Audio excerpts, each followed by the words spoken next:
농업정책가로 생태 중심의 대안적 삶을 제시하는 지구 민주주의 개념을 만든 반다나 시바는 말했다. 경제란 엘리트의 머릿속이나 자본시장 속에 있는 것이 아니라 다수의 생계 속에 있다고. 목소리조차 언론에 잡히지 않는 이들의 다급한 요청과 코로나19가 전하는 지구의 메시지가 그들의 대리자인 시바의 호소로 울려 퍼진다. 인도 뉴델리에 있는 그와 지난 4월 28일 화상 인터뷰했다.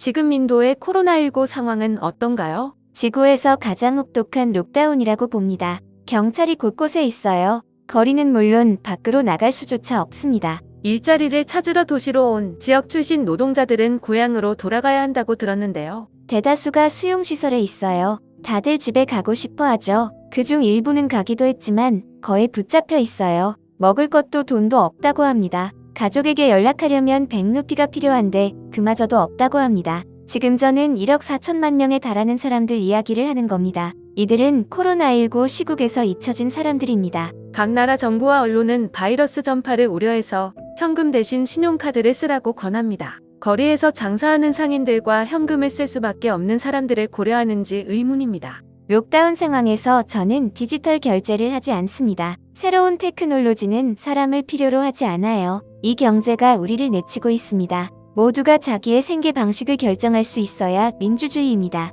지금은 억만장자들만 자기 결정권을 행사합니다. 거리에서 채소를 팔거나 작은 상점에서 힘들게 일하며 현금을 쓰던 사람들은 밀려났어요. 오늘 낮에 정신적인 스승으로 존경받는 분과 온라인으로 이야기를 나눴는데요. 그분은 어떤 경제라도 자연을 죽이고 사람들의 삶터를 빼앗는다면 이는 범죄 경제라고 하더군요. 우리는 코로나 위기 속에서 더욱 빠르게 범죄 경제로 옮겨가고 있습니다. 한국의 언론들은 모바일로 조직된 시장이 있었기에 코로나19 위기 속에서 한국인들이 사재기와 같은 혼란 없이 일상을 유지한다고 평가합니다. 전자상거래는 실제 생활을 꾸려가는 사람들과 경쟁합니다.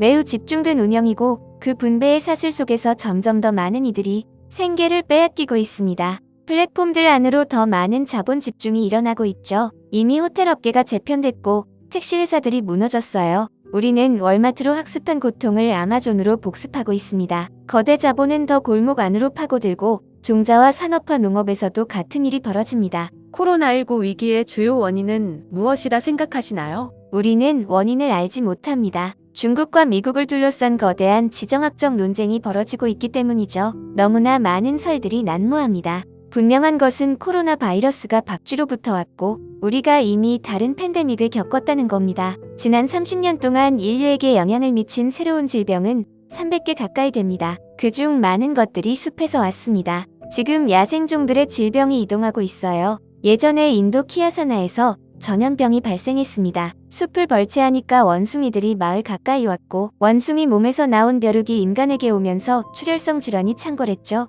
키아사나 삼림병이라고 불립니다. 에볼라도 숲이 파괴되면서 일어났습니다. 우리는 숲을 파괴함으로써 새로운 전염병이 발생한다는 것을 압니다. 바로 우리가 지구와 벌이는 전쟁을 반드시 멈춰야 하는 이유입니다. 또 바이러스와의 전쟁이라는 비유를 사용하는 것도 멈춰야 해요. 세계 각국이 코로나19와의 전쟁을 선포했습니다. 저는 코로나19와의 전쟁은 수백만의 생계를 앗아가는 결과를 낳을 거라고 봅니다. 벌써 3천만 명이 굶주려요. 계속된다면 인류의 50%가 삶터를 잃을지 몰라요. 3천만 명의 굶주린 목숨을 저버린 채 코로나19 확진자 숫자만을 헤아릴 수는 없습니다. 모두의 삶을 되살리기 위해 무엇을 해야 할까요? 경제 시스템은 연결돼 있어 신자유주의 전인 50년 전으로 돌아갈 순 없습니다. 록다운은 강력한 요구가 있다면 탈세계화를 할 수 있다는 가능성을 보여줬습니다. 2달 동안 아무도 돌아다니지 못하고 있죠. 글로벌 경제가 거의 멈췄어요. 이 상황이 주는 메시지는 바꿀 수 있다는 것입니다.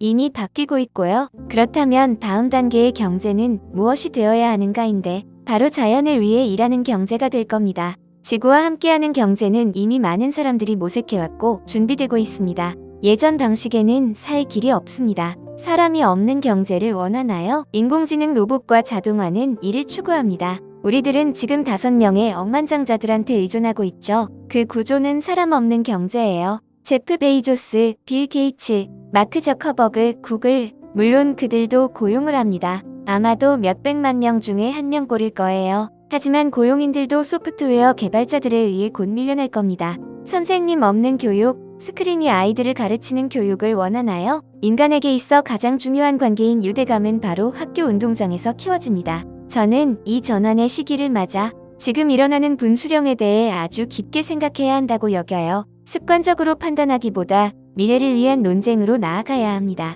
얼마나 돈을 벌 수 있을까만을 노리는 탐욕으로 꽉 찬 5 남성들이 그들의 기준으로 우리를 휘두르도록 놔둘 수 없습니다. 이들은 임대업자들이에요. 예전에는 땅을 빌려주고 임대료를 걷었지만 이제는 디지털 수수료라는 임대료를 걷습니다.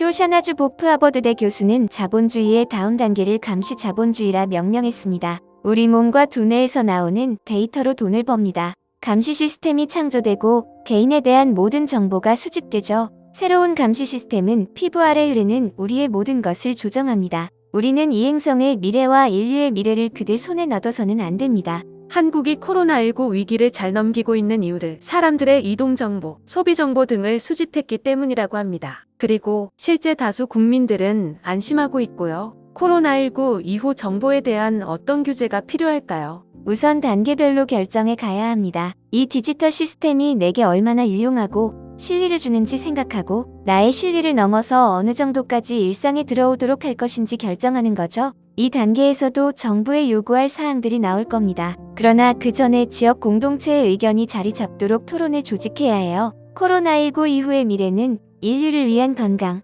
모두를 위한 경제, 개인의 자유가 핵심 요건이라고 봅니다. 바로 민주주의가 관건이겠죠. 그럼요. 민주주의가 그 어떤 것보다 당장의 미래를 만들어가는 관건입니다. 당신이 정의하는 민주주의는 무엇인가요? 우선 우리가 지구의 일부분임을 알아차리는 겁니다. 수많은 관계 속에 있고 모두가 자유를 누릴 권리가 있음을 인식하는 거죠. 꿀벌에겐 존재할 자유가 있어요. 지렁이에게도 있죠. 식물은 유전자 조작을 당하지 않을 자유가 있습니다. 모든 생명을 위한 자유를 보장하는 지구 민주주의입니다. 그 안에서 인류는 생태를 말살시키는 독점화된 탐욕의 경제로부터 생명을 지속시키는 경제로 옮겨갈 수 있습니다. 두 번째는 산림 민주주의입니다. 몬산토가 우리 종자를 도둑질할 때 저는 농부들에게 물었습니다. 당신들은 우리의 자유를 무엇이라고 보는가? 농부들이 답했어요. 우리의 자유는 숲의 자유다. 우리의 자유는 강물의 자유다. 산림 민주주의는 모든 생명 공동체를 바탕으로 합니다. 공동체는 자기들 물에 어떤 일이 벌어질지,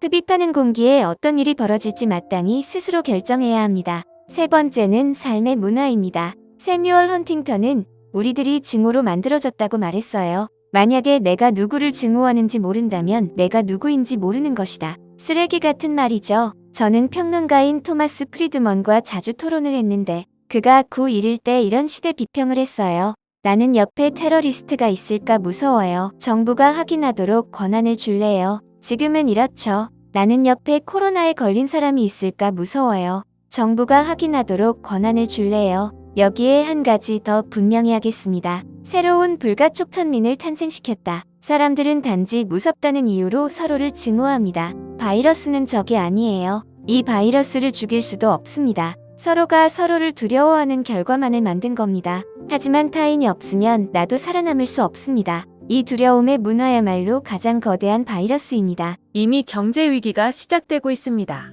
감염되지 않았다고 해서 안전하다 할 수 있을까요? 당신은 경제 위기가 시작됐다고 했는데 저는 여기에 인류 비극으로 가고 있다고 덧붙이겠어요. 왜냐하면 일자리를 잃는다는 것은 생계를 잃는 거고 작은 상점은 특히 한 번 문 닫으면 다시 열기가 아주 어려워요. 생계를 어렵사리 유지하는 사람들은 지원받기조차 까다롭습니다. 경제를 이야기할 때 늘 시장을 말하고 기업 경영을 내세웁니다. 하지만 현실은 생계 경제예요. 바로 우리 삶이죠. 소시민들의 경제는 바로 목숨입니다. 생계 수단이 무너지면 언제나 자살 뉴스가 나옵니다. 코로나19 위기 속 가장 인상적인 장면은 무엇인가요? 겐지스 강이 맑게 흐릅니다. 돌고래가 올라왔고 코끼리가 거기서 목욕해요. 우리에게 두 가지 배움을 줬습니다. 자연과 충돌하려 들면 어머니 자연은 숨어버린다. 어머니 자연에게 마음을 활짝 열면 매우 빨리 돌아온다. 어머니 자연은 재생하는 힘을 보여주고 있습니다. 코로나19 이후 우리가 무엇을 해야 할지 가르침을 주고 있어요. 그 배움을 따를 수 있는 인간이 가진 역량은 무엇일까요? 지능인가요?